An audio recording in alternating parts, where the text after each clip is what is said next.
Everyone, welcome to this podcast session with myself and an amazing, extraordinary individual. His name's Coby Watts, and I connected with him a few years ago over my social media platform, and I'm super excited to have him as a guest on my podcast, and obviously maybe I might be a guest on his podcast as well, as we share our experiences of what we've been through in our life to get ourselves to where we are now in a place more of service, impact, and inspiring people and stuff like that. So I want to welcome Coby Watts to this podcast. It's amazing to have you with us, man.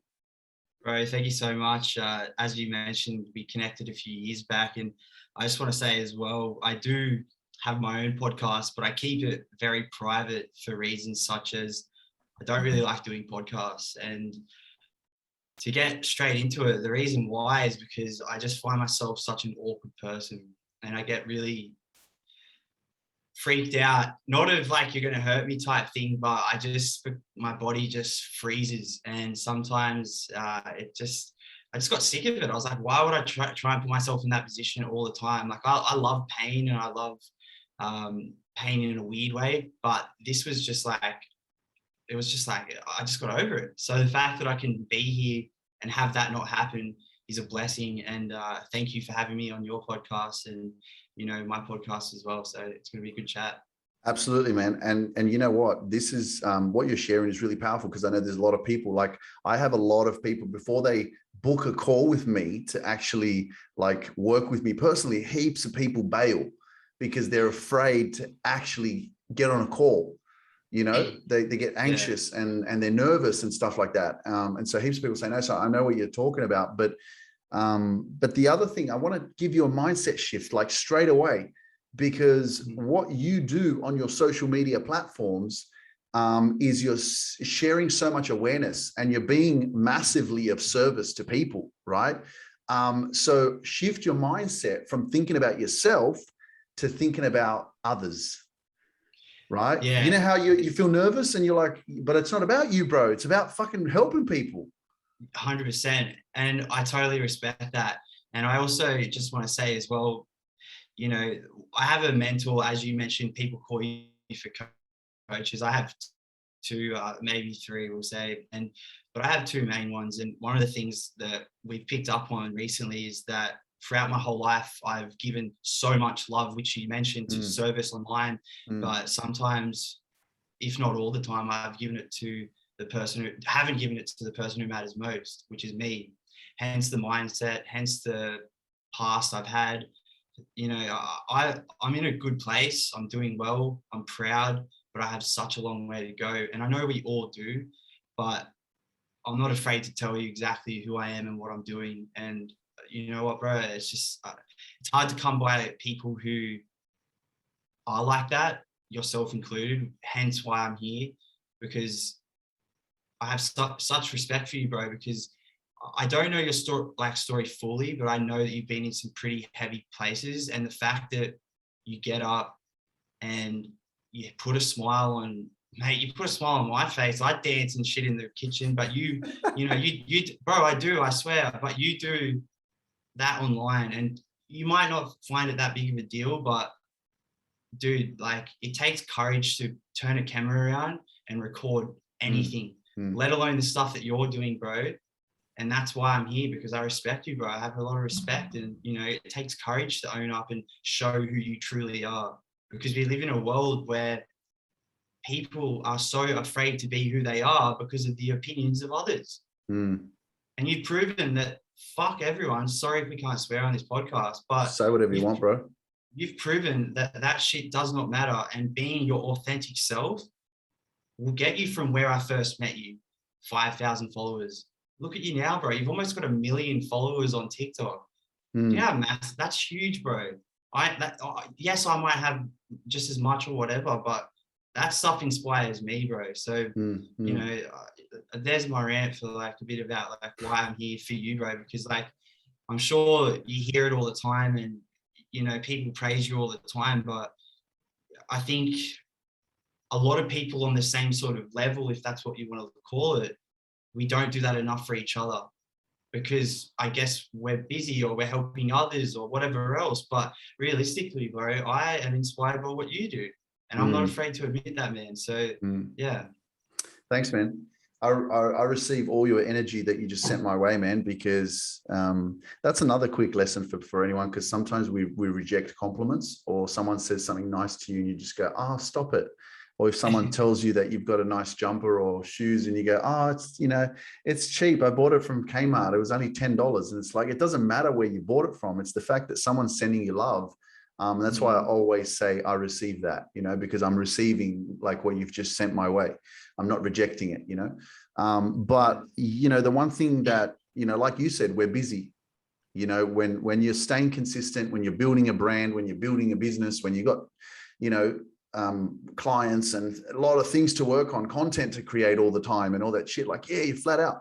And then, yes, you do receive a lot of recognition and you do receive a lot of love, and you almost get numb to it because it's second nature. You get so used to it, right? That it's very easy for you to step out of a space of appreciation of what it is that you're actually doing and how you're actually impacting people's lives. And I have to check myself sometimes, just like I'm checking myself now. What you just said to me is powerful, because it makes me remind myself that what I do is valuable, and it's powerful shit, It is. And sometimes you don't realize, even for yourself with all your videos that you create, sometimes you don't realize the impact that you have on people in the world, I mean, because you're not physically in their presence, maybe. Dude, like, it's 100%. It's so crazy that this conversation is happening, because, I say this from a humble place. I wake up every day and I'm not talking like 5, 10, I'm talking hundreds of messages from people, like you said, all across the world. And it's just like, it doesn't make sense sometimes, because like, there's one thing that I do. I let go of my past and make peace with it, but I don't forget where I came from. And sometimes maybe that attachment is stuck with me, because like, I feel like maybe like, what am I doing to deserve this? And, I don't want to say you specifically, but I know a lot of high achievers are very hard on ourselves, regardless of what energy we're putting out to the world, because we want to be the best and be the best we can for other people. So when all this love's coming through, it's just like, sometimes, yeah, you get a bit used to it, I guess. And I guess I was sitting on the lounge today and I was a bit flat, because, I've come off some medication recently. My mind's trying to play some tricks on me. And, I was sitting there and I was like, what am I even doing this for? Like, why am I here? Why am I recording myself every day? Like, and that negative mind was trying to take over. And, I had to really sit back and go, this is why I'm doing it. And, really appreciate stuff like what I'm doing right now, which is being on a Zoom call with someone who's been in a similar situation in life, have a message from someone from, dude, literally Germany, France, all over the world. And they are saying messages that are paragraphs long. Do you know how much time that takes for someone? Do you know how many messages? I get a lot of that too. So how do you deal with that? I guess with me, I like to, when I'm comfortable with someone, I like to rant. And it's not because I like to talk shit, but I get really passionate and I'm comfortable. So I'm obviously very comfortable right now because I'm talking a lot. But with that question, as short as an answer as I can, it's very hard, bro, because one of the things that I did, even when I was a DJ in a different mindset, I always said to myself, no matter what, I will give the people their time of day back, because it's you don't see many people, especially the bigger guys, commenting back to anyone who comments on their post. And I find it so important, but it's almost impossible, because it's almost a full-time job to do that. You can hire someone, but then it's not coming from you. It's coming from someone that you pay to do. It's a really tricky one, bro. It plays in my mind a lot.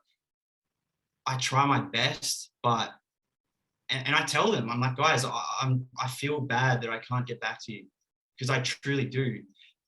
They respect that. But what do you do? What do you do with that stuff? I'm curious as well. I mean, obviously some of them I just like I just double tap so that there's a love heart there just to say that, hey, I see you. Because there's some of the messages are so long, you know, and it's kind of like this. At the same time, I'm very big on protecting my energy, right? Because my energy is everything, and even sitting there reading something takes my energy, right? I have to think, I have to process, you know what I mean? And so when I'm, you know, especially like, for example, my business and my content and what I do is my number one priority. So in order for me to get the most out of me, and where I put my energy, like my main focus, for example, I want a lot of my energy to go into my clients, when I'm coaching and when I'm delivering to them, which are people who have made an investment into their own life. I want to be my best. So unfortunately, you know, 99% of the time, there's some that I do reply to. Some people, I invite them into my Facebook group, you know, because I'm like, okay, they're reaching out to me. I don't have the time to sit there and reply to them, but I'll say, hey, thanks for your message. Join us in our Facebook community, you know? So I do that. But I can't, in terms of giving advice, I don't give advice because it's a lot to process. And I'm here, you know, if you're ready. And I know that not everybody's in a financial position to invest in themselves. I get it. But that's what my podcast is for, right? That's why I do this. This is like a free resource that I give out. This is why I do, for example, free trainings in the Dream Chasers, where I don't charge, and I just do it because I want people to grow. I want to help people. So that's why I invite them. But in terms of specifically personally replying to people, yeah, you know, like it's not easy to do, and it doesn't really happen. I mean, there's sometimes, I don't know if you get it, but I've got, you know, how many messages I've got of people that have been so close to committing suicide, and they've sent me messages saying, because I watched your video, I chose not to do that. I had and one like, just before. Yeah, man, that's crazy shit. It's deep, bro, and it's I've never really looked at it like that because I'm still learning and growing. I'm 26. I've got, you know, I'm young. You know, age is just a number, but I'm 26, bro. I'm 2 years into my new life, and you know, I've never really looked at it as something that is an energy in a nice way. It's a bit of an energy drainer doing that, but not in a way where it's like, oh, this sucks. But it's like, I've never really looked at it like that, bro, because I get messages all the time, like, and it's mainly around how can I help my partner, because I do a lot of relationship skits and stuff like that. So, you know, I get it. The people who don't understand it sometimes get a bit angry. I have seen some messages where they're like, you say you're this, but you're not replying to me. And it's all back on how hurt they are, bro, because I used to be in a situation where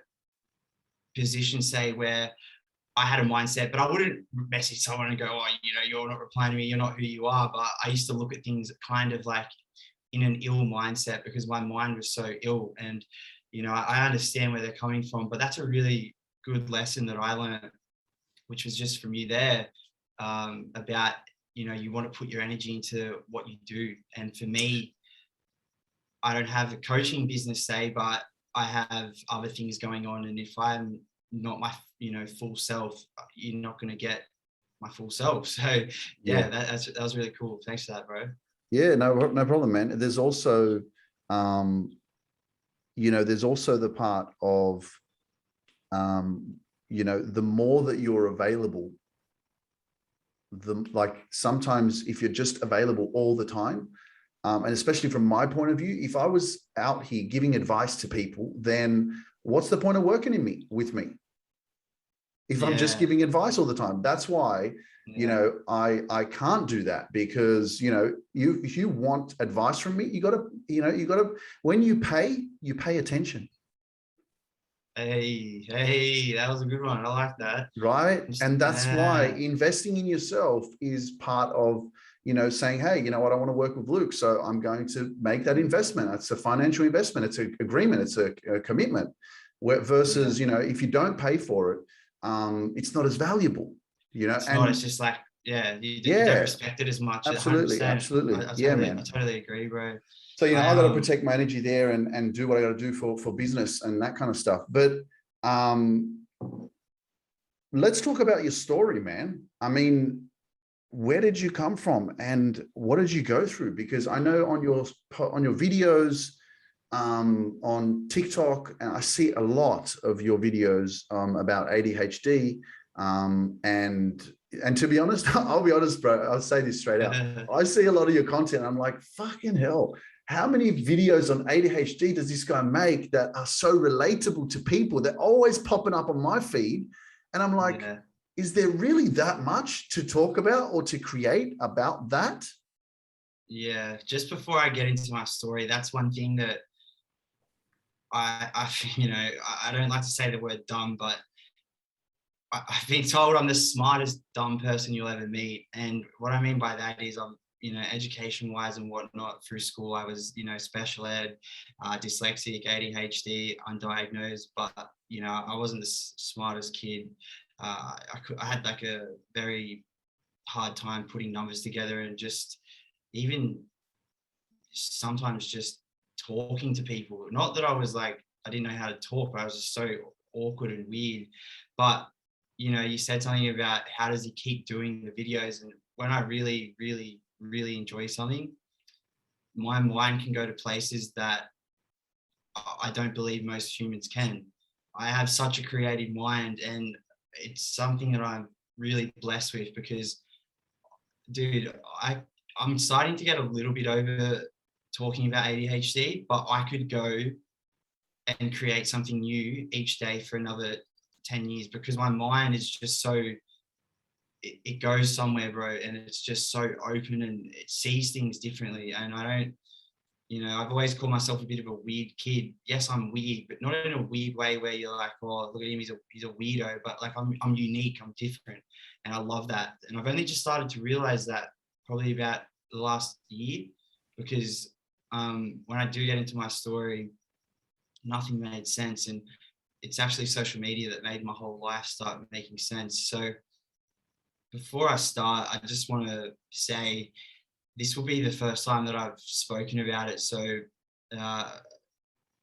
it's going to be, I don't know what will happen. I'm going to do my best here for you, bro. And I want to show up for the people who are listening and watching. But basically, it all started for me when I was like 16, I started DJing. I was, you know, just a kid who had a dream, and that my dream was to be a DJ. I didn't know how I was going to do it, but something about me even now is I just know that I'm always going to do something quite big. And I started off doing these, you know, these DJ competitions at a young age, underage gigs, and you know, I was winning them, and people were like, "Whoa, okay, he's actually all right." And you know, prior to that, I was doing house parties, and you know, I was just a young kid trying to get it. You know what I mean? And drugs did get involved quite early. I took. Are we allowed to talk about drugs on your podcast? Yeah, bro. Talk about anything you want. Cool. Yeah, so I started dabbling into drugs at 15. I was drinking at 15, smoking, DJing, and you know. You're talking like MDMA, cocaine, ecstasy, what, like pills and shit? 15, I was doing pills. Pills were huge. Pills were huge back then. And then probably about 17, 18, I started doing MD. And then 20 to 24, I did coke, and we'll get into that. But yeah, man, so I started DJing, and it took off quite fast. I then, you know, progressed from Wollongong to Sydney. So I'm 18 at this point. And then, you know, I went to Sydney, and, you know, everyone around town was just like, all right, this kid's actually like giving it a good crack. He's half decent, you know what I mean? He's in Sydney. I'm in the Cross. I'm at, you know, Candy's apartment. I'm at Starfuckers. I'm like, I'm you know, I'm getting it done, bro. And then it started like really getting big when I started touring. I went to Melbourne, and then, you know, I went to Tasmania, and then I started collabing with some big DJs, which was like, for me, like, you know, like fanboying type stuff. Like it was a dream. It didn't make sense. I was like, what the hell is going on? Like, you know, you know what I mean? I'm doing this shit. I'm traveling on planes. People are paying for my tickets. You know, girls, like all the stuff that you hear about, cliche stuff. It's real. Like drinks, drugs, girls.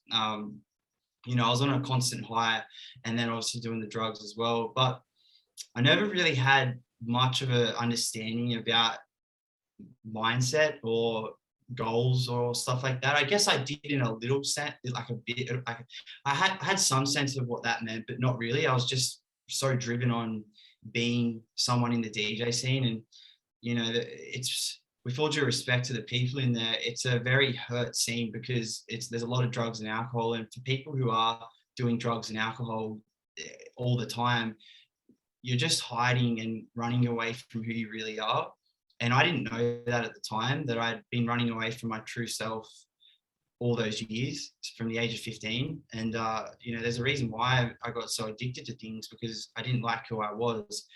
And I always felt lonely, even when I was around others. I felt so left out. And, you know, I'd always put people on huge pedestals and never really seen what people see me as. So it was really difficult just to like be me as me without having something to use. So, you know, that's what I mean. I was always running away, and man, it got really, really hectic. Like, you know, there's a lot more to the story, but I guess when I was 22, 23, that's when cocaine come into play. And I haven't really mentioned this before, but I'm about to do it. I used to sell a lot, and you know, I got myself in a bit of trouble. It got to a point where I was stealing from shops just to get stuff, because I'd been kicked out of home. I love my parents dearly.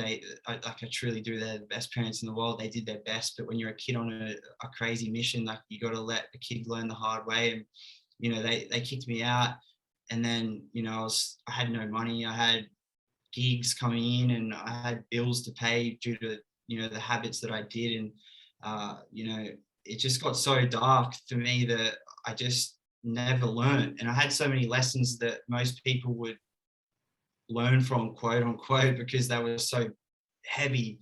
Like, I've had my mother see me. I don't know if you can OD from cocaine, but I was hallucinating. I was in like a drug psychosis almost, on the ground crying. My dear mother who raised me, she seen me like that. That didn't teach me. I just kept going the next weekend. And then, you know, I had some incidents happen at a festival where I got so off my head, if that's what you want to call it, that I blacked out at the whole festival. And I don't really remember anything up until a certain point, because, you know, I'd ended into the festival, and there was about 7,000 people there from memory. And I don't know if I did it or not. I don't really know. I don't remember. People are saying one thing and then people are saying the other. It's not spoken about now. This was back then, but I got so loose that I had stopped the power at the festival because we're out in the bush, and the generator, apparently I did. I don't know, but apparently I did it. And that was probably one of the darkest times of my life, waking up knowing that happened, because, you know, I was at that point, like I said, like, there was a lot that I didn't explain, but I'm touring, I'm collabing with all these DJs, I'm talking to people from on main stage Tomorrowland, like, I'm doing some pretty cool shit. And I did that. I didn't leave my room for about a week after that. I was staying at a friend's house because I'd been kicked out. They gave me a place to stay out in Queensland, so I had to move states. And then after that, I was given an opportunity by a club owner who became family. He seen what happened that day. I don't really remember spending time with him, but he seen me, and he called me and said, "Mate, do you want to come up to Queensland and, you know, sort your life out?" At this point, I had nothing. I had the whole industry talking about me, and I was like, I got to go. It's like, I got nothing, man. I got nothing here. I'm either going to go back on a shovel, or I'm not, you know, I'm going to try and make it here, and probably not because of what I did. So I went up to Queensland and was a resident up there for a while. I stopped drugs for about 6 months, and I still drank the whole time because it was, you know, it's a very alcohol orientated, like I was still DJing. I was just a resident at a club. So, you know, there was still drinks and stuff there. And then, yeah, man, I relapsed 6 months after. I moved back to Sydney, moved in with some guy. He, you know, was just, it wasn't a good experience. It was very, the energy was very awkward and weird. So, you know, I relapsed there, and my life once again started going back down that rabbit hole of the party life and just doing all that stuff. And I don't know, man, I was so lost, and I didn't really know what to do. Like I thought I'd hit rock bottom at that festival, but that was This not. while you were doing gigs? Yeah. So while you were doing So, gigs, you were high. dude, I don't think I DJ'd more than twice sober.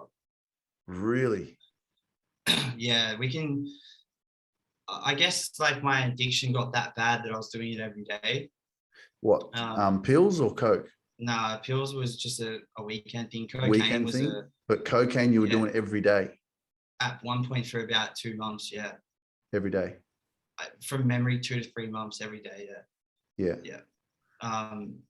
It was insane, bro. I don't know. I felt like I hit my rock bottom at that festival, but it wasn't. You know, I truly hit rock bottom when I got back to Sydney after. What, like a couple bags a day, or like one bag a day? I'd have a bag on me through the week. I'd try my best not to do it all in one night, but that was like, I had no and it's control. an expensive habit too, you know, like obviously that shit's not cheap. So it cost me a lot of money. Hence I can resonate with you investing on that coach of yours that you talk about sometimes. Let's just say it was close to, if not a little bit more. But yeah, man, I got, you know, I had to pay the price for the life I, you know, chose to live and whatnot. But yeah, man, like I said, I thought I hit my rock bottom, and then I truly hit rock bottom. And I don't know why, but I knew my pop had been an addict. He's 44 years clean. He's now been council chamber, like head of council before. He's, you know, he's very successful, written a book, sold thousands of copies, you know, all that sort of stuff. And I knew that he had become sober, but I didn't know that he was that good at helping people become better.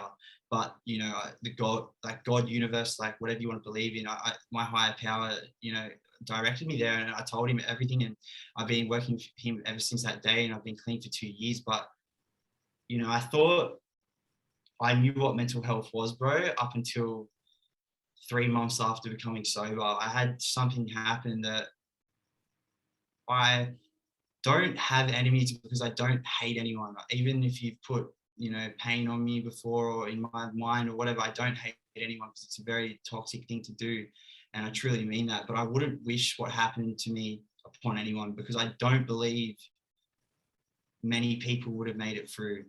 Whatever happened to my mind was the most scary thing that has ever happened to me, man. Like all those incidents combined, nothing will ever come close to how dark it got for me for about 6 months. But not just here and there, like I'm talking every day. Like I almost couldn't do it, dude. Like it was that hectic.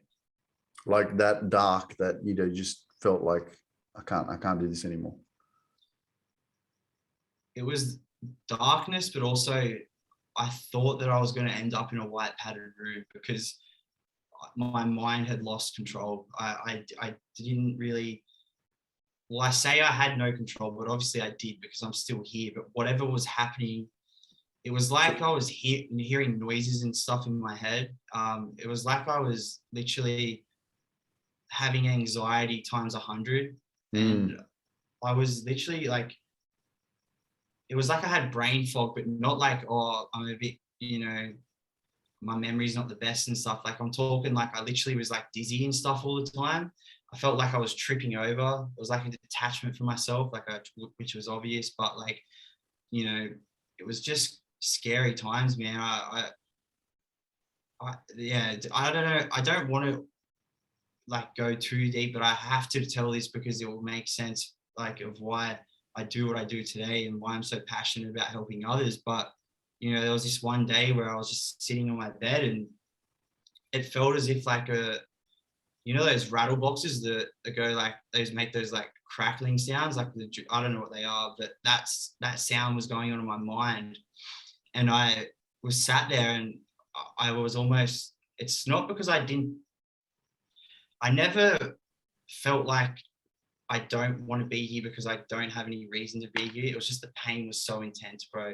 It was that intense that day I almost, you know, I had to run to the cupboard to get some medicine to stop it happening. Otherwise, I was gonna not be here, bro, because I was just like, I'm fed up with this life. It was so hard. It was so hard, dude. Like it was crazy. Deep, man. But you know, you look back now and you go, well, what contributed to that? Dude, I'm so sorry. I just lost you there, bro. I got you back now. Yeah. So I was just saying what contributed to that, you know? And so if you look back and you go, well, my actions of drug abuse, alcohol abuse, not taking care of my body, physical body, which is obviously my mind as well, because, you know, the amount of toxic chemicals that are in those drugs, you know, makes a massive difference on, you know, your mind, you know? Yeah. So obviously that would have contributed to that for sure, you know, but then we go deeper. So I wanted to ask you the question, why did you not like who you were? That's So a this really was good back question. when you were like 15 or 16. What made you feel that you didn't like yourself? I've never really felt like I was normal, whatever that means, because I just knew I was so different. Like I didn't know, I was too young to understand mental health at that time. Mm-hmm. It wasn't really spoken about much, but I guess I didn't have any confidence in myself, obviously, but I was scared, man. I don't know why. I don't really Did you know get why. bullied? Anyone call you names?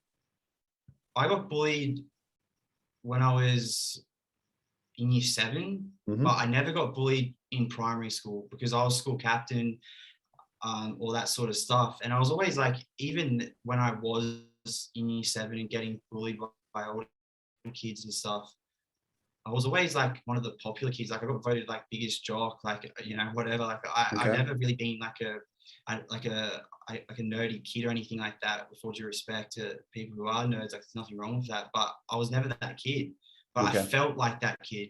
And you know, I don't, like there's a lot of labels out there like ADHD, anxiety, this, that, you know, you blink too fast and you've got a disorder almost these days. But there is one diagnosis that I'm going for very soon, and it's autism. And it's a bit of a society's made autism out to be something that you should be ashamed of, but it's really not. Some of the smartest people in the world have autism, and a lot of the things that I've said and mentioned and, you know, that I've felt in the past link up so much to that diagnosis, man, because it's like social skills. If I'm not comfortable with you, it's sometimes I blurt out the weirdest words, like, and I'm just so shy and awkward. And it's not, I don't connect myself to that.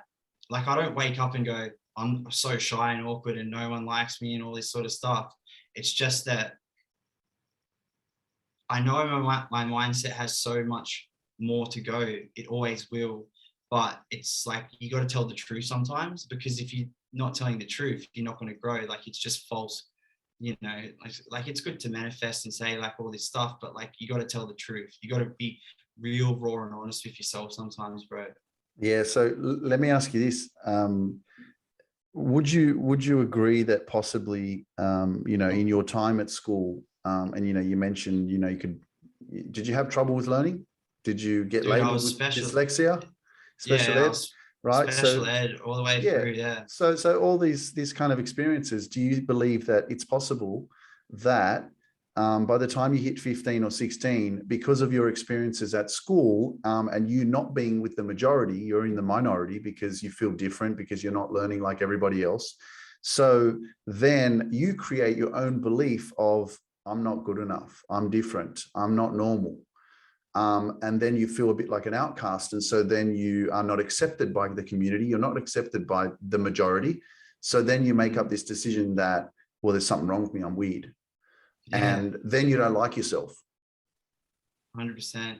It's so true, because, you know, there's obviously a lot of we all have traumas and experiences. Like, we all end up being who we are from what we grew up with at early ages. And, you know, sometimes it does, you know, they say it's the most important years, the first 3, and that is true. But you can also, you know, create these beliefs like you're mentioning here from the ages of kindergarten to year 6. And, you know, what you said is 100% true. Well, you didn't say, but you asked. And yes, that's 100% true, because when you're in kindergarten up until year 6, and you have to get taken out of class because you're classified as special, what's a kid at that age going to do? They're going to think they're special, and they're going to think they're weird and different, and it's going to make them feel really odd and all this sort of stuff. The other kids are going to go, oh, that's the special kid. Yeah, dude, dude, I know it's funny, but like, it's true. Like, I was like, dude, and do you know what? It didn't stop at year 6. It went all the way through from year 7 up until year 11. So I was in year 10, and I had, and I'm not talking like classes, special ed teacher. So I had a teacher, and then an older lady, or sometimes a younger lady, would walk into class and sit next to me to assist me with my learning. Mind you, I'm getting voted big. I remember my year 2 teacher, man. She was hot. Man, you know, I got a bit emotional and shit. Like, I almost got a bit emotional. I'm just mucking around. But no, it's good that you can, because like, it was, bro, my whole head was just like, it's hard to talk about that stuff, bro. But yeah, you're right. Like, I had like that teacher, and like, dude, of course I'm gonna think that. Like, you know what I mean? And that's what I'm doing really deep work on at the moment in myself and with my coaches, which is, you know, peeling back the layers and, you know, getting rid of those beliefs, because we all have them, dude. Like, you know, you can be as good as you are as a talker, and, you know, what you do online, you've got beliefs. I don't know what they are, but you've got something there that's like rippling, killing you inside it, but you've done the work to get to where you are today, which is now allowing you to help even me on a podcast right now, and the groups that you're doing, all the, like, dude, like, you get it. And like, I get it, but I'm not there yet. I'm not at the table. Does that make sense? Like, I'm not at the table yet, but I'm doing a lot of work, bro, but I will be there. Awesome. And I know I will. But that's great that, you know, being able to acknowledge and understand and go back to your childhood and think about an experience like that. Like, that has a massively negative, detrimental impact to the mindset of a child when they are labeled special, and a special ed teacher comes into the room and says, oh, Coby, you're the special kid, so you come. How are you? You come with me. Yeah, bro, man. I'm freaking like this big guy. I'm like, I swear I was bigger than I am now. And they're like, man, mate, it's all right, mate. Don't worry about it. You're like, and I'm like, I don't know what I'm doing. Oh, come here, like patting me on the, bro, like chocolates and shit. Yeah, bro, man. There's a gold sticker. Why the fuck am I getting stickers, bro? I'm in class. I've got a gold star and shit. Like, dude, of course I'm going to be weak and insecure. Like, yeah, but that's what I mean. It has that your self-esteem drops massively because you're special. Massively, dude. That's a compliment, bro. Fucking hell. Dude, that's fucking, I'm walking around like, where's my special ed teacher outside of school? You know what I mean? Like, no wonder I felt awkward and shit. Like, it's not like, you know, there's nothing wrong with special ed. I truly believe it's great, and it, you know, it does have a great cause, but it also does have that side of that effect on people, bro, because, you know, it's like, you know, take away the special ed, it's like our parents, like, you know, if you're fat, your mum's always going to love you no matter what.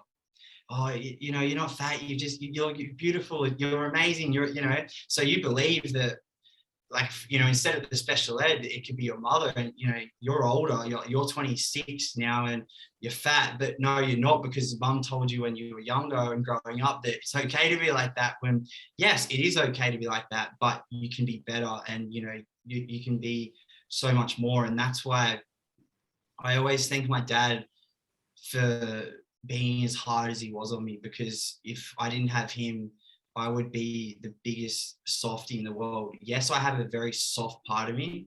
I'm a very sensitive, soft kid. I call myself a kid, a guy. You know, I dance around in the kitchen with feather dusters in my video. Like, it's funny and shit, but that's a part of me, but that's not who I am fully now. And I'm starting to understand that, and I'm starting to learn to channel the different parts of me, and, you know, learn to handle my emotions, bro, because when your emotions have it's a very difficult life to live, but when you have control of your emotions, it's a really good thing, bro. Like, I can cry. I love crying, bro. It's not weak, it's not weird, it's fucking uncomfortable for some guys to see, whatever. That's just society, bro. Like, that's not, you know, my problem, but what I'll do is I'll show you that it's okay. I don't know if you cry. Do you cry, bro? I have trouble crying. I get emotional very quickly and easily. I choke up in the throat a lot, but I don't, it's hard for me. The last time I think I really cried was when my grandmother passed away. But yeah, I do get moments where I have tears in my eyes, or where I just choke up, because I do get emotional. Like when I listen to, if I watch a really, a movie, for example, and the ending part is just like full on, and it's like, oh shit, you know, yeah, I get emotional. But even listening to like a podcast or someone speaking, and I'm listening and it's deep and it's got some good instrumental music in the background as well, and I feel really connected to it, then I do choke up and I get emotional.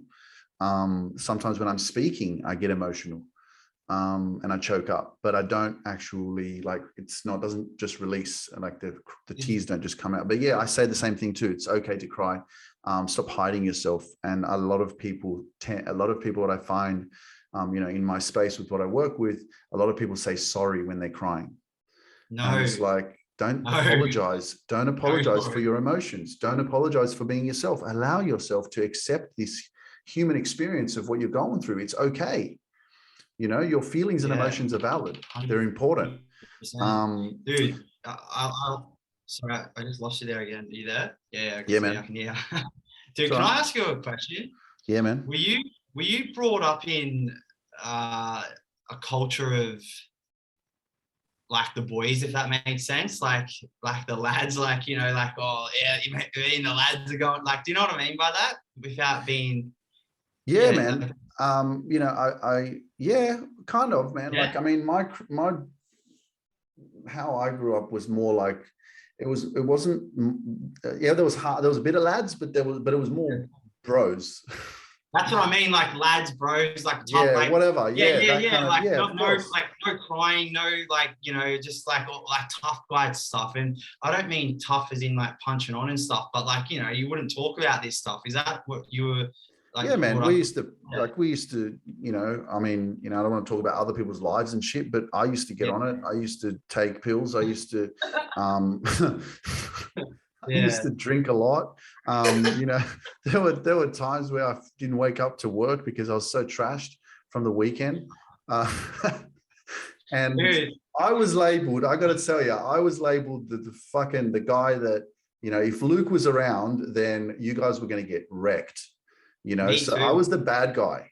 And no one, the girlfriends of my friends didn't like me because, or some of them anyway, because I was the one that was always pushing everyone to drink more. You know, that's what I was doing, because, you know, when I, like, for me, drinking, I can drink a lot, and I could drink till 6, 7 in the morning, you know. So for anyone who couldn't handle it, they were in trouble, because I would keep going.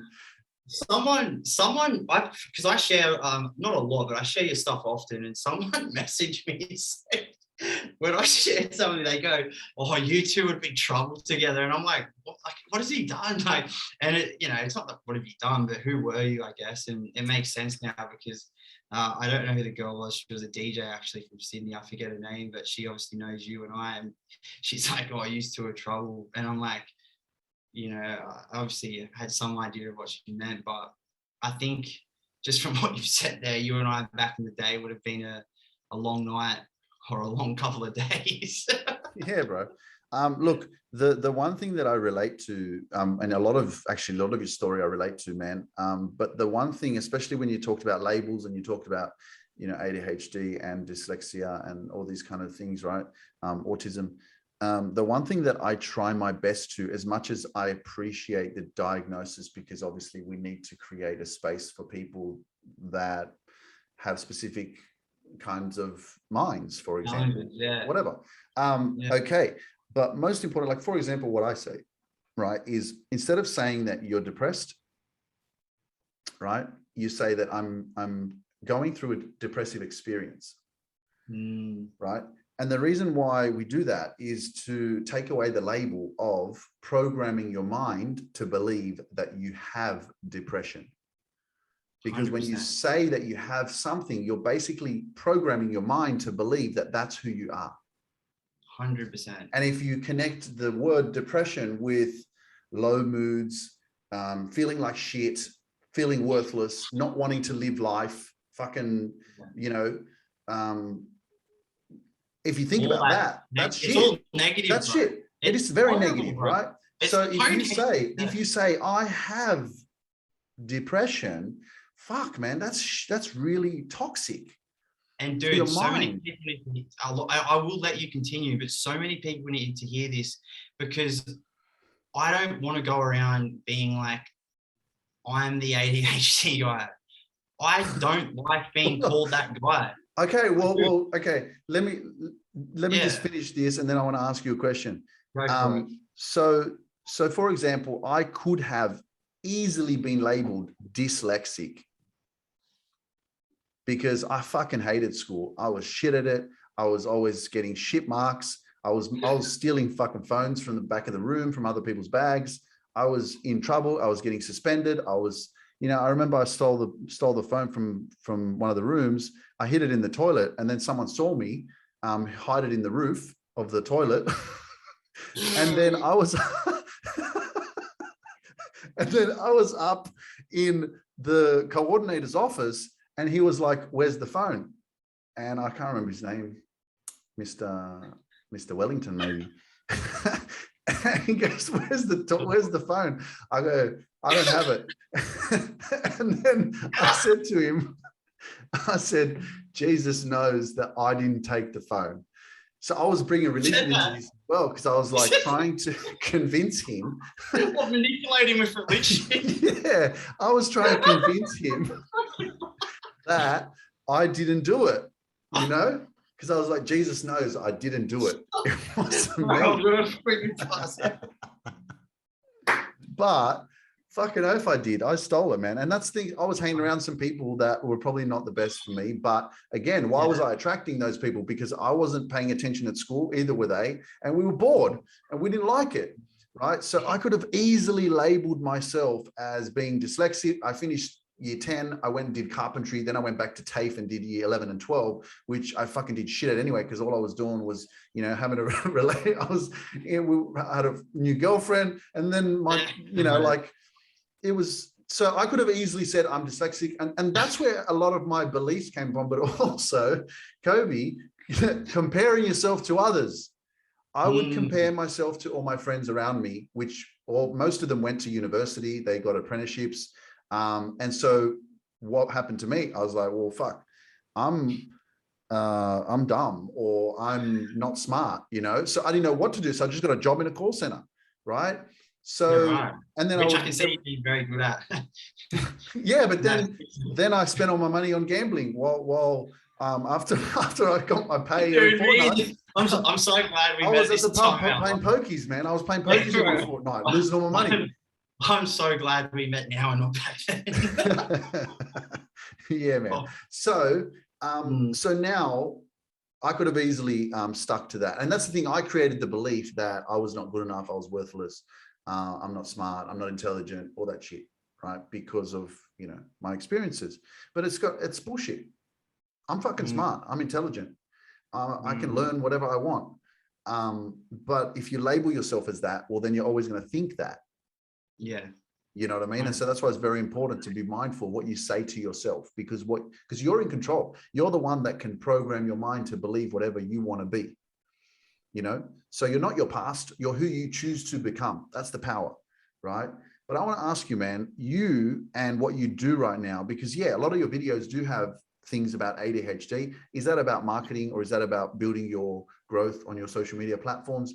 Tell us a bit about what you actually do. What are you doing now? Like, because you came from DJing, are you still in that industry? I know you got Coby Watts Music on your Instagram platform. That's your brand, or that's your name. You got a playlist, like heaps of followers on Spotify. yeah. Yeah, like what are you doing, man? Like, tell us what you do. Dude, yeah, that's a great question. Thanks for asking me that, because yeah, it's good to actually talk about this. So I don't do any DJing anymore. I quit a year ago, probably not long after the mental health stuff really started to happen. And we won't go down the rabbit hole, but it's a very But do you toxic. love it? I love music. You love I music. Hmm. I said to you, I think, or maybe I said it on the podcast before we started recording. So when I wake up, I put on my headphones and I dance. And I dance online, but not you. You shuffle and do that. And the reason I do that is because it's so energetically powerful. And Hmm. also, like, we talk about, like, I talk about dopamine a lot. That brings the most happiness to me in the world. Pumping my hands up in the air, just letting my body free and just listening to tunes. I love that. I love putting on shows for people. And yeah, I love that stuff, but I don't like the industry. And a lot of people say, yeah, well, every industry is like, it has its good and bads. Yes. I've sat back and I've analyzed the whole industry. There's not much good in it, bro. And that is the honest truth. Can I ask you a question? Do you not like the industry because you're afraid that you can't control yourself if you were to go back in there? You could put half of Pablo Escobar's hidden stash in front of me and I wouldn't even think about it. Not, is that what you So, asked? so what happened to your passion? What was the Dude, drive to be a DJ, to be in that industry? Was it about the drugs and escaping, or was it because I know for a fact that you're still growing, and you do have greatness. I see it. You're gonna be fucking some massive influential person. You already are. But if you achieved whatever you've achieved so far with just your DJing, and it sounds to me as if it was natural. You weren't even trying. It was just, you got yourself in that environment and space, and you just grew and you connected with all these people. And then obviously, given that, you still were growing up, you went down the wrong path. yeah. So there's still this passion for music, obviously, but is there a fear of the environment that you were in before, that maybe that's a part of why possibly, you are not wanting to do it anymore? Yeah, I think you're right. And I think I misheard your question, because I think what you just asked then is what I thought you said before. And I thought you said, can I control myself with the drugs and alcohol? But yeah, there is a fear, bro.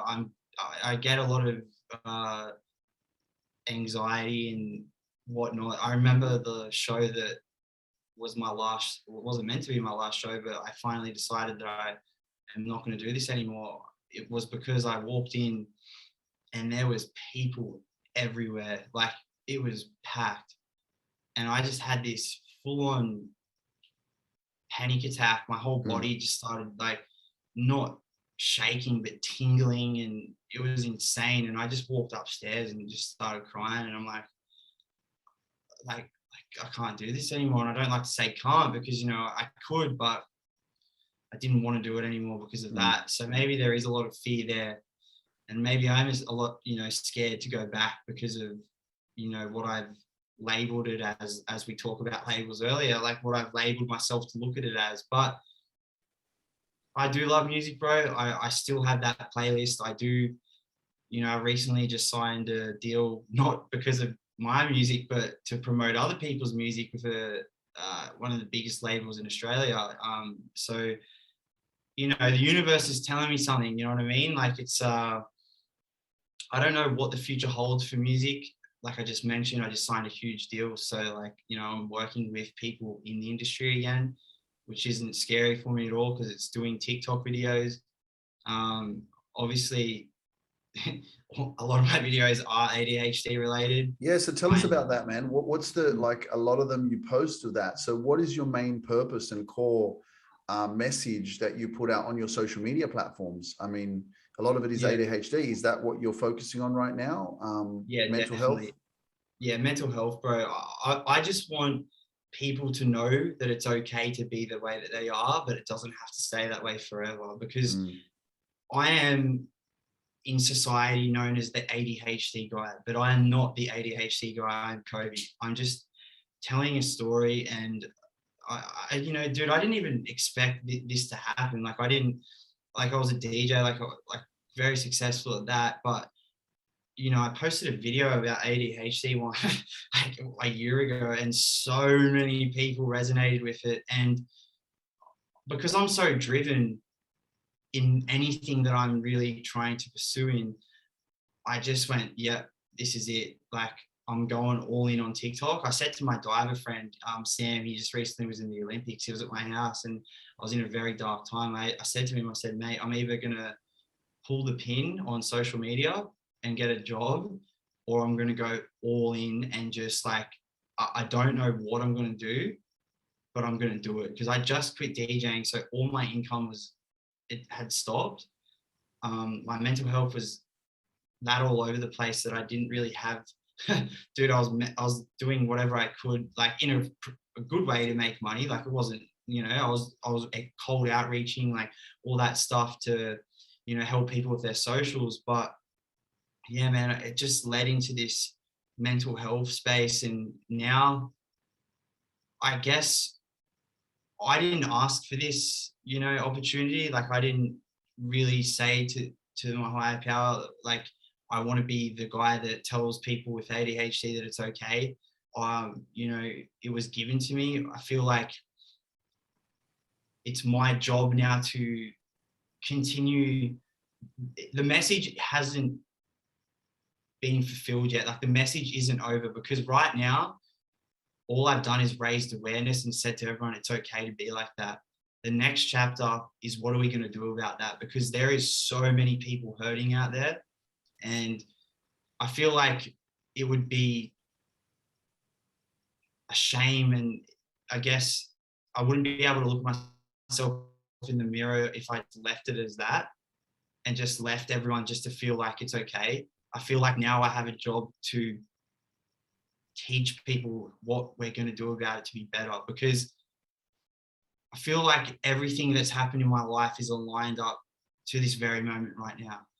Everything that I've went through, all the work that I've done, all the investments, all the like ups and downs, the special eds, all that stuff, it's all going to link up, bro. And I'm going to be able to really help people get out of that dark place, bro. Because, I can help a lot of people with what I know. I can't get them past where I'm at, because I don't know that yet. But I can help people very, very well with the information that I've got now. But I don't want to become a coach, because I'm still, as you mentioned, I'm still growing. I've still got a lot to learn. But, I know it's going to be big in the sense of like it already is. Like I think this week, I think I've hit 10 million views this week on TikTok. It's crazy. Like this whole thing is so surreal, but I just want to help people, bro. Like the purpose of all this, it's not marketing. I don't have a team going, today I want you to talk about special ed and how you felt as a kid at special ed. What about producing music? What's that? What about producing music? All that stuff doesn't interest me, bro. I like music, but producing and stuff like that, it doesn't really like, it just doesn't interest me. It's Mhm. not something that I've got to be very honest. I've never really mentioned this before to anyone because it's something that was so kept secret, but like I had a lot of help with all that stuff. You know what I mean? That's very big in the music industry. A lot of people get people to write songs for them. Yeah, I wasn't a producer, bro. I was a performer. yeah. And it makes sense because you look at my TikToks, what am I doing? I'm creating, I'm Yeah, making but people. why, what's wrong with that? You know, like, It, I mean, I know it gives the wrong perception, but there's ghostwriters out there. I mean, I was at one point in 2021, I was like, oh, I want to release a track. So I reached out to my friend who's an artist in North America, and her son writes, and he's a ghostwriter. And I was like, yeah. well, I'm not good at writing, so would you write me a song? I'll give you I sent him a video for 15 minutes telling him about my life, and I was like, write me fucking lyrics because I'm not good at it. Bro, you're fucking funny, man. I like that. You know, you it fucking make me laugh, eh? Like, it's true, but I think in that scene that I was in, dude, Yeah, it's looked down what upon I, if you're not dude, doing dude, things. what I've just done there, what I've just done there, I've just told my biggest secret. Mm, I've never, ever, ever told anyone that. And I've just mentioned it on a podcast. I will clip that and I'll post it on my Instagram, bro, because it's not who I am. And I've never really thought about it because I let go of it. Like, it's not like I wake up and go, I'm going to tell everyone about the ghostwriting stuff. Like, I just never really, like, I let go of the DJing, bro. But for so maybe me, this was a part of why you were doing it, because it gave you acceptance, it gave you community, it gave you something greater that made you feel like you were worthy. everything that I did in DJing was that. Yeah. Everything, bro.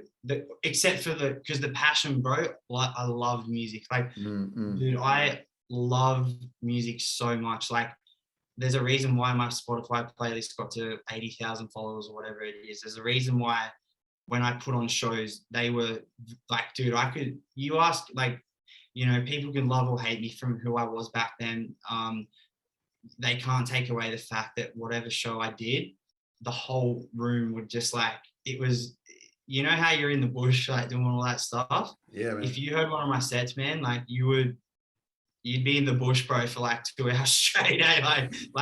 That's no, seriously. Like I could put on a show, and you know, I was known for that. There was a reason why I was getting toured like all over Australia, and you know, DJed in Bali and stuff. Like, you know, don't get me wrong, I wasn't like the best, but in like the most humble way ever, I truly believe I was up there. Like in Australia, that is. I don't Yeah. know enough people overseas to put myself in that category, but you know, like, yeah, there's something there with the music. I have a coach, a mentor. You know, he's younger. He says what, you know, he believes that there's something there for music in me. Like, he believes it's not finished. I don't know. I almost sold the playlist for a lot of money because it's worth, you know, quite a lot. I almost sold it, but then I pulled out and I was like, no, there's something there. So whether that means I start DJing again, I don't know, man. I'm not sure, but yeah. Yeah, because I saw on some of your stories on Instagram, and there was a few, quite a number amount of artists that were tagging you on their own accounts, quite big from North America, saying that they were so like happy to be on your playlist. And I was like, what the fuck is this playlist about? Like, what? Dude, like, am I able to quickly fill this up? Like, I'll be 2 seconds, bro. Yeah. Go for it, Are man. you sure? Just Yeah, pause it, like, go. Yeah. yeah, No I'll be worries. 2 seconds. Mate, this is that funny, bro. Oh, So I was actually just going to pause the podcast episode, but you know, while Coby's getting a water drink, one thing that I love about the podcast and about just speaking your truth and having this platform, most importantly, is, you know, be yourself. And you know, I think I do a very, very good job in terms of, depending on a guest, that I can kind of maneuver my way into that kind of energy and connection with like, even with Dr. Martini, DeMartini, you know, he was obviously, you know, a more of a high profile person. He's been in the industry, personal development 40 years. And so I had to change kind of, you know, a little bit of how I was communicating. And I was just saying, Coby, you know, how I'm connecting with you, like, for example, you give me your opinion on this, actually, because after I finished my last interview with, you know, Dr. Demartini, I didn't get a chance to obviously like spend some time with him to get to know him more. And we kind of just had to do the interview and that was it, right? But it was a blessing to have him on the interview because he was so intelligent and he's read fucking thousands of books and he's been in the industry for 40 years, personal development. But he was very professional, you know, and it was like, there's no, like, I didn't feel that I could be like this. Yeah, I felt like, you know, I'm going to respect him because of his age and because of his authority in the industry, you know, and I mean, I was just asking him questions anyway, and he was the one talking most of the time. But still, obviously, you know, we're a lot younger. And so, you know, and I'm very young at heart, man. Like I think at 50, I'll be speaking like this. I don't give a shit. Dude, I reckon even older. I truly believe I listened to the first 10 minutes of the Martini, if that's how you pronounce his name, just before I jumped on. I reckon you could have got him to this place. I truly believe if you have it, you have it. Man, I do podcasts with Kevin Hines, who tried to, you know, who jumped off the Golden Gate Bridge and, you know, had the sea lion save him. Dude, there's a time and place. Like, you're not going to jump on Dr. Martini and start talking about special. I know. Like, no, but I don't think it was a bad thing. I was really being respectful to who he is because I was actually wanting to learn from him. Yeah. And dude, you could have, like, we can still be like who we are right now, which is us, our true self, and learn. I'm learning. But the thing is, I can adjust myself to be professional. Correct. That's what I mean. Is that wrong? No, not really, bro. It's like, I guess, like, it's how like you look at it. But I asked, like, for example, I asked Dr. Demartini, I said at the beginning, I said, what do you want me to call you? Doc, Dr. Demartini, Dr. Dude, because if he said, yeah, you can call me Doc if you want, I'll be like, oh, sweet, because Doc seems cool.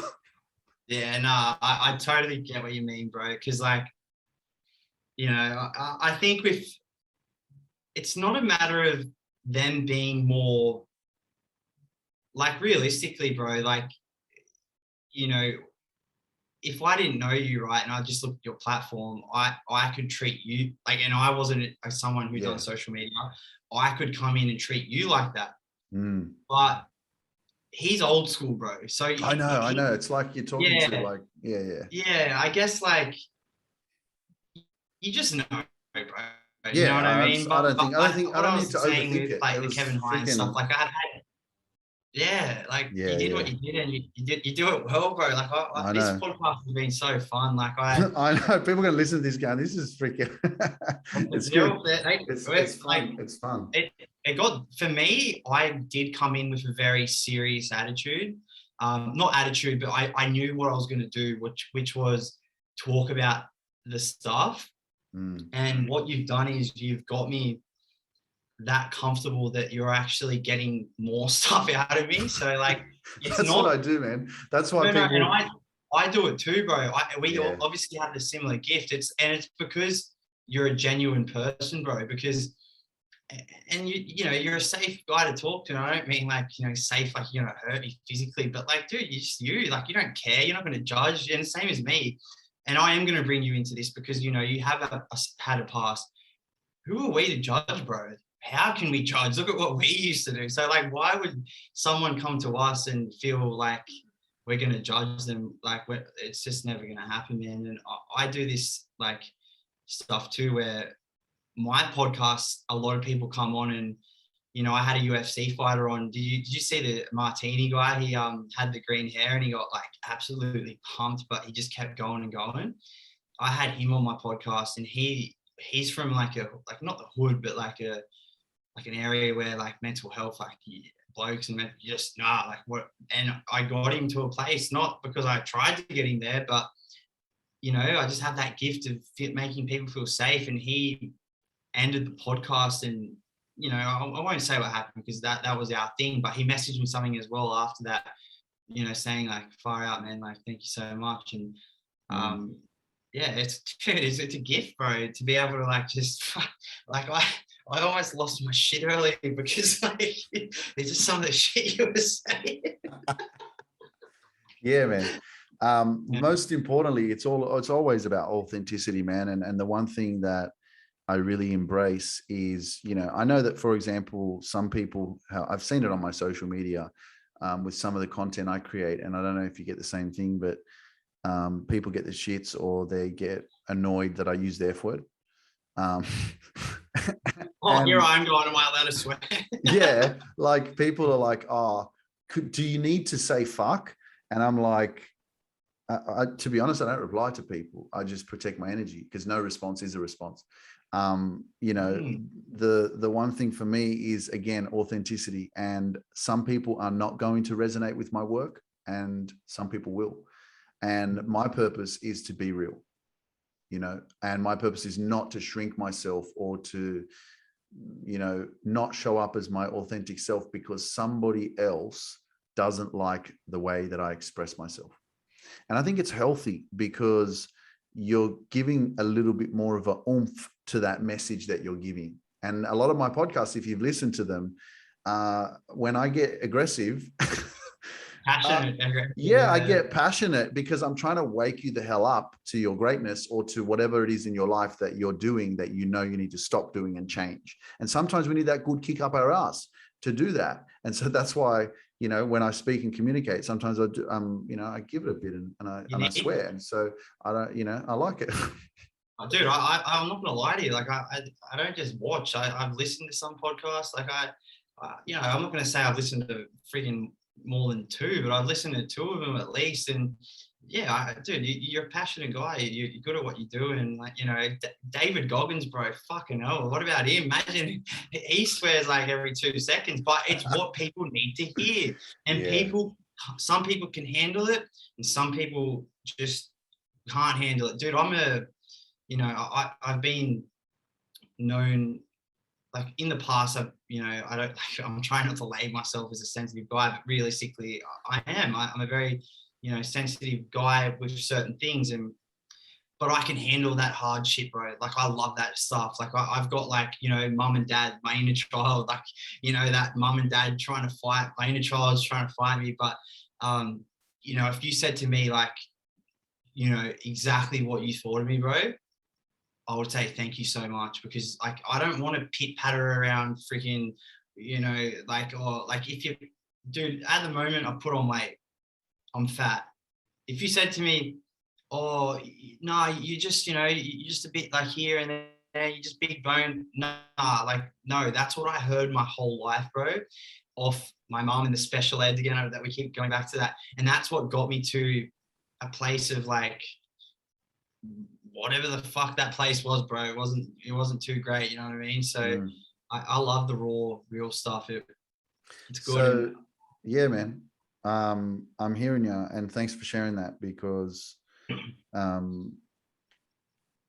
you know, one thing that we tend to do is we take things personally, you know. So while you were speaking, I was like, yeah, what would you, or how would you feel if I said to you, Coby, you're pretty stupid, right? Do you know, how much do you know you're worth, that what I've just said to you is just my opinion and it's not your truth? How would I feel if you said I was stupid? Yeah, like, Coby, it's so dumb, man. Bro, I wouldn't. Like, this is the thing, is because most people, you know, we take things personally, literally. And it's like someone else is sharing something to you that has not come from you and you're believing it. Yeah, no, I wouldn't be upset. Like I wouldn't leave here and be like, what a dick, he thinks I'm stupid. Like, no, I wouldn't, bro. Like back in the day before doing the work, oh man, I'm freaking coming off the podcast. Like, who's this guy? He doesn't know shit. Like, he thinks he's, you know, the man, like he's got his podcast. Like, but now, I don't know, like, okay, that's your opinion. I can't change that. Like, if you think I'm stupid, then I don't know, like, maybe you think you're stupid. I don't know. Like you're projecting. But it's exactly, it's coming from me, right? Yeah. Which means that really I'm projecting from a space in myself of where I feel insecure or stupid. Yeah, because dude. if I can say that about you, that means I have it within myself. 100%. And that's why, yes, we're doing different things, but that's why I respect what you're doing so much, because, I obviously see what you're doing in what I'm doing in a different way, because like, you're showing up every day. And I think I know how tough that really is. Or I don't think I know how tough that really is. And I'm like, he's getting after it. Luke's on there again. He's in the bush. He's dancing. He's, no, and I know it sounds funny, but like, man, this shit, like, content's not easy, bro. Like, and people might be like, what a good life. They're on camera. They're getting millions of views, whatever. It's definitely not easy at all. Most people wouldn't be able to do it. That's why so many people crumble. That's why you see so many people come and go and they don't come back, because one, they can't handle it, and two, it is unsickening. It's pretty sickening how, like, grind's a pretty cheesy word, but it's a grind, and it's a very, like, you have to learn to manage it. And when you, like, for you, I remember it started off, like, I say the bush, but I remember you like doing the freaking, what was it called? You were like,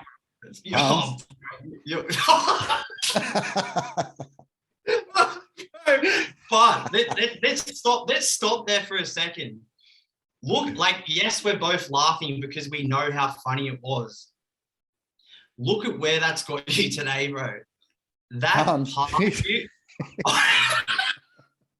the best, man. Honestly, bro, Hans or whatever, bring him in. Like, bro, we want the Hans. Like, we need the Hans. Like, bro, I don't know what you like. I don't know if you generally mean like he was the sick kind or whatever. Like, no, he is, but like, he doesn't give a shit what you think about him.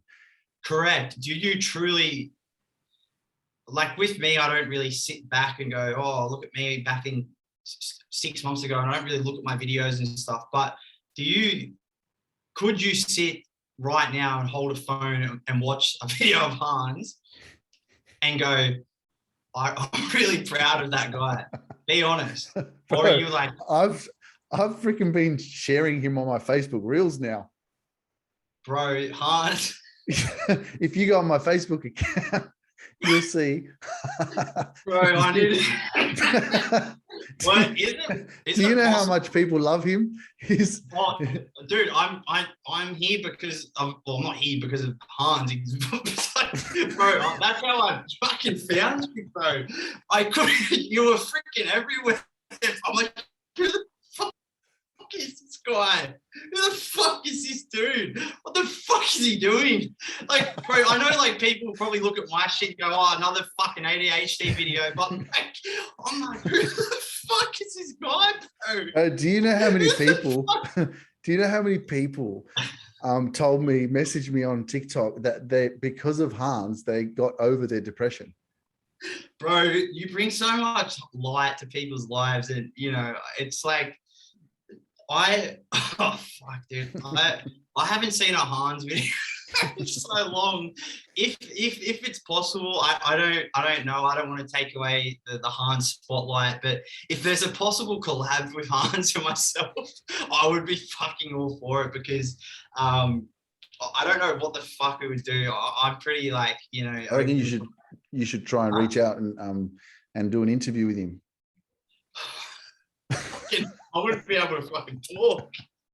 That'd be fun, bro. So, all right, I took my two nieces to the Newcastle beach so they could film me on the beach while I was dressed up, while Hans was in action. I've seen some videos of you, bro, and gone, this guy's loving life way too much, and it's fucking awesome. Like, yeah, there was a point where I was near my parents' house at the shopping center. I asked a couple of friends from the gym to come and record me. I was recording at the gym as well. Then I was in the shopping center, and there was cars that were bipping their horns because they saw me and they've been seeing me on TikTok so much, Do you you know. get So recognized? what? Do you get recognized? Like not as Hans, but like as you, Luke, like in the streets and stuff? No, not so much, man. I know that that's, you know, definitely in the future it will be more, that will happen a lot more. But I think more for me when I go out, it's that I recognize myself. Wow, that's That powerful. that when I walk around, I know who I am.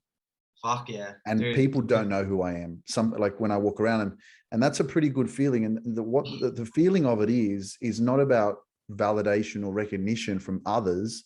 It's about knowing who I am, because for so many years I didn't know who I was. Fuck yeah, bro.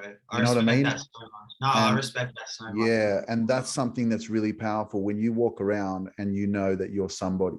But the thing is, you're a somebody now, but it's up to you to believe in that somebody. Dude, that is something that I'm working very hard on. And, you know, I guess it wasn't about like, oh, cool, you get recognized. Like it means that you're somebody. Like I already know that you're somebody. Like I've proven that many times in this podcast, but I was just curious because you are getting a lot of views and like you know, like you're popping up everywhere, man. And I think I think the creators coming up in this generation, bro, are going to struggle a lot because if they don't have the right mentors and stuff around them, because what you just said is so important, bro. I could, like, realistically, let's put all this stuff aside and let's talk real serious here for a second. And, you know, I could get so big headed, like, and walk around like I'm shit don't stink and I'm better than everyone and whatever else, and not really like know who I am, bro, because like I could just attach myself to the numbers that I'm getting or whatever else. But I think it's so important to be proud of the numbers and like, you know, all that sort of stuff. But it's most important to go inside and really understand what's going on there. And that's when you can do that and walk around, because realistically, bro, yes, I'm in a much better place. I'm going to put my ego aside. Not that it's ever really there. Like I'm never really have a shield up with my honesty. Like I'm a pretty open book. I don't do that 100%. Like I don't really know who I am because I'm still learning and figuring it out. Like I'm not fulfilled inside. You know what I mean? I'm still not fulfilled. So I'm not at that You're not point supposed yet. to know. You just got to keep going, man. Oh, and I will not Yeah. stop. I will not stop, bro. And like, that is something that's true with you, something that's, I don't care if anyone believes me or not. I know that I won't stop. I will never give up. I will never, ever, ever give up. Life has thrown way too many hurdles at me and opportunities that most people would have given up, but I keep getting back up and I keep going, bro. Like, man, I could be the guy that comes online every day and I could tell you a story about my past, and I could probably I'd probably be at like 5 million followers because the stories are so intense. But then I'd be the guy that is just attached to the sad stories. Yes, I do put a lot of stuff out that is, in a sense, not so much negative, but it does have a little bit of negativity towards it because, you know, we are talking about depression and stuff like that. But yeah, man, it's just like I had a bit of mind blank there. I forget where I was going, but like, yeah, I just won't stop, bro. It's as simple as that. Bro, I want to share some with you because obviously we're talking about social media, and I posted this video. I'm going to share it on, so everyone who's watching this on YouTube will be able to see. I'm just going to share something. This is on my Instagram. You should be able to see it. We put Hans up after this. No, but this is me at the gym, right? Yeah. And I can't, like, look at the comments. Still waiting for the first rep. How about you do some full reps, bro? Imagine making a motivational video when you can't even do the exercise properly. See, this is and what like, people do. This has got like nearly 100,000 views, right? And I noticed because I kept seeing these comments like from people, And I think I've laughed at one of them, but I haven't responded to any of them because again, people always judge what they can't understand. But I actually started laughing at it because I was like, shit, man, people don't realize that I can't go further than that. You know, like my legs hit my stomach and that's as far as I can go. But I think I just wanted to share it with you, man, because it's a good example of how you can really, like, some people have stopped their social media because of trolls. Bro, that video there would have stopped a lot of people. Not the video, but the comments. Bro, that would have, yeah, dude, respect. I'm trying to be serious here, but I just keep seeing the freaking legs going. Yeah, look, that range of motion is why your legs look untrained. Like, you know what I mean? So I could easily be triggered and be like, oh my God, I feel so insecure and someone's judging me. Yeah. You know, but you know that you've found some peace when you no longer give a shit about what people say about you or call you or how you get judged. Respect to that, bro. And this video, I would really like, I'm going to clip this because this is great, but also some solid half reps there. Bro, I honestly just made a video. I'm just editing it at the moment and it's about what we're talking about right now. Dude, there's some videos where I've got like 50,000 comments in the comment box, and like they're not all good. Like, you know, positive will say they're not all positive, but I'm at a place now where I just don't give a fuck. Like, I really don't care. Some days if I'm a bit down, whatever, I might, you know, the old patterns might try and come in, but now I wouldn't post about ADHD every single day if I cared, because people are going to get sick of it, bro. I'm fucking everywhere. Yeah, but man, again, you know what it is? It's regardless of whatever you do, it's never going to be good enough for everybody. There's always going to be someone, whether you're doing the right thing or the wrong thing or whatever, because, and I'll be honest with you, you know what, you know how much peace, let me share something really powerful. I get a lot of comments that on my Instagram, for example, where people disagree, for example, with what I'm sharing or what I'm writing. And you know what I reply to them? If I do reply, I say, you are right. Because it's their opinion. Exactly. That's good. Most people wouldn't be able to look at it like that, bro. That would, like, I don't want to use anyone for example. I'll use me.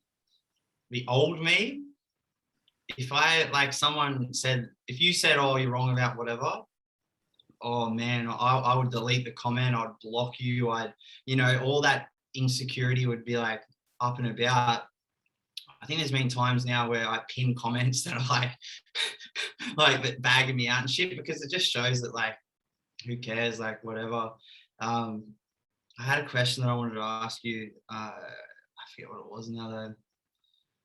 But yeah, it's just I'm not here to tell you how to live your life. I'm not here to tell you what to do. I'm just being an example of what I've experienced in my life and what I believe that could possibly help you become more self-aware of your own problems or your own shit that you're dealing with. And that's why you're not going to get everybody agreeing with you, and that's freaking okay. You know what I mean? My job is not to convince people. It's you have to make up your own mind for yourself, and that's why everyone's different. And what you believe, you know, is right. Simple. I said in the video that I'm editing, I said, if you think the grass is purple, it's purple. If you think it's green. Like, it's exactly. You know, the way you look at things is the way you look at things, bro. Wayne Dyer or Robbins, they speak about it all the time. Like, you know, the way you look at things is the way you look at things. And, like, you know, if the grass is green, it's green. If it's purple, it's purple. Like, it's up to you what you want to do and choose to believe. And man, I'm trying to. Yeah, Dr. Wayne Dyer says, if you change the way you look at things, the things you look at change. Yeah, that's it. I don't want to I guess I'll plug it. I was almost going to say I don't want to plug something. It's Wayne Dyer. He's the man. Yeah, bro. He Yeah. is. He's amazing, man. I love his teachings, and I love how I think I'm gonna take. I mean, I've already taken a little bit of influence from him because when he was on stage, when he does his webinars or seminars, sorry, he's barefoot on stage. Yeah. Did Yeah. you do cinema, like stuff like that? Not yet. I'm just building, and I'm just focusing on my coaching at the moment. But next year, I'm definitely going to be creating events. Yeah. Dude, I can see that. A lot of people say they see me doing stuff like that. I mean, I'll invite you, you know, if you want to, you know, in the future. Yeah. But yeah, man, like you know, just I believe, man, just follow your truth, follow your heart, keep going. Because again, a lot of people get stuck in their life of taking action and thinking, but I don't know how I'm going to do it. I don't know how I'm going to get there. And it's like, you don't need to know. You just need to follow your truth, take action, because the way will appear as you keep going. 100%. I shared something. I don't know if you've seen it or not. I said there's been times in my life where I've had no idea what or how I'm going to do it, but that's where the most beauty comes. Yeah. Because you're taking a huge risk, bro. Like I take a lot from a lot of online mentors, gurus, whatever you want to call them. And, you know, I have my garden, and I take a lot and put their information in my garden. And, you know, a lot of people have a lot of negative things to say anyone, but Steve Jobs, he has a lot of good golden nuggets, we'll say. And he, you know, risk consistently is something that I've taken from him, because, you know, when you risk, it's scary, but like that's where I found the most growth to come in my life. Yeah. Like, I've never ever really, like, I've had, like, I manifest, and, you know, I've truly manifested like a lot of stuff in my life, but sometimes I've got no clue where everything's going, but it always ends up working. Always works out, eh? Yeah, as he says as well, you can't connect the dots looking forward. You can only connect them looking back. Yes, that's the shit. Hey, that's powerful. You just got me thinking about something that I wanted to quickly share with you before we finish up. But you're talking about DJing and, you know, kind of not wanting to go back into the industry, or you love music, but you don't, or you could have a fear of going back because of what happened or whatever. But the one thing that is really easy to be is to take for granted what you had. Man, like, for example, my best friend, his dream is to be one of the best DJs in the world. My job as his best friend is I'm gonna freaking do whatever I can to help him to achieve that dream. You know, and that's a dream for people, you know, that want to be on stage, that want to be sharing their gift or energy, or, you know, performing in front of people, right? And you did that, and you've done it, and now you kind of got to this place where you're just like, I don't want to do it. But for other people, that's a dream. So is there the awareness that you're missing of the power that you had, the appreciation that, wow, you know, like, am I taking, like, this is someone's dream and I'm just like throwing it away? How do you feel about that? Yeah, I've never really looked at it like that, bro. I think because I've had such a negative attachment to it. Yeah. Like, you know, there is times where I miss it so much. Like, I share in my story, and I have a friend, and he'll message me, like, he'll be like, you want to go back, eh? And I'm like, no, like, but yeah, like, you know, I think after this podcast, I'm going to do a lot of reflection on what you just asked me, because I've never like really sat with that. Dude, I've done some big shows, man. I've like Sky Garden in Bali, and I've never really thought about like how many other people would be like, would do anything to do what I did. Yeah, man. You know, does that bring me into a role where, because I've got the connections and stuff, I, you know, get a bunch of DJs who are really after it and help them pursue that dream? Yeah, like you become a mentor for DJs, or, you know, like I have some like look, we're all equal as humans, but I have some high profile people, say online, reach out for help, and they're in the music industry, bro. So, you know, like there's something there. Like it's the seeds Yeah, being for sure, planted. man. Of course, it's Yeah, there's great. something there. It's Yeah, not a dead end, man. It's just, this is all me just, doing what I do on podcast, but also planting seeds in your mind of like possibilities. yeah, And it ain't over, man. It's just like from who you were, who you are today, what you do on social media. I know that you're huge, yeah. Thanks, and appreciate who that. you'll be in 5 years' time, is I won't be surprised, is just what we do. Yeah, And the most important part of it is be humble, be real, always. and be authentic, you know, and you do that, you know what I mean? And that's the beautiful thing. That's what I've loved about this interview is just, you were yourself, and, we got comfortable and were able to speak our truth and share our stories. And, just in closing, man, it's great to spend some time with you, but what do you have to say for anybody out there who is in a dark place right now and is really freaking struggling, and they can't see a way out. They can't see how they're going to freaking change, or they thought that by now life would be better, but it's not. For anyone out there struggling, and truly, like as you said, like really struggling, I'll put myself back in that position, and it's hard. It's really hard. There's no sugarcoating that. There's no nice or easy way to label that situation, but you just have to know that you're not alone, because whenever I was in that position, I always felt like it was just me. There is thousands, hundreds of thousands of people, and you will say, no, there's not. This is different. This is my experience. Like, this is so, I'm the only one going through this. No, there is so many people feeling the way that you're feeling. Reach out for help. I know that you think that people won't want to help you because, when you are in that state of mind, you think that no one's going to understand or want to help you, but people will want to help you. Go to a doctor, get a mental health plan if you're in Australia. I don't know what it's like in other countries. Get the professional help. Don't go down the medical road. Like, don't go down the medical road if you don't need to. Hold on tight.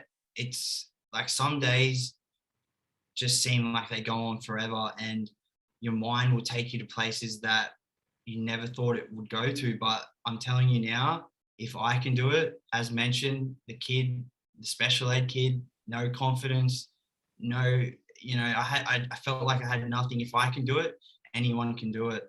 And you just need to hold on. I'm telling you now, I literally thought I would never, ever, ever be able to do a podcast. Ever. I never thought I would. There is light at the end of the tunnel.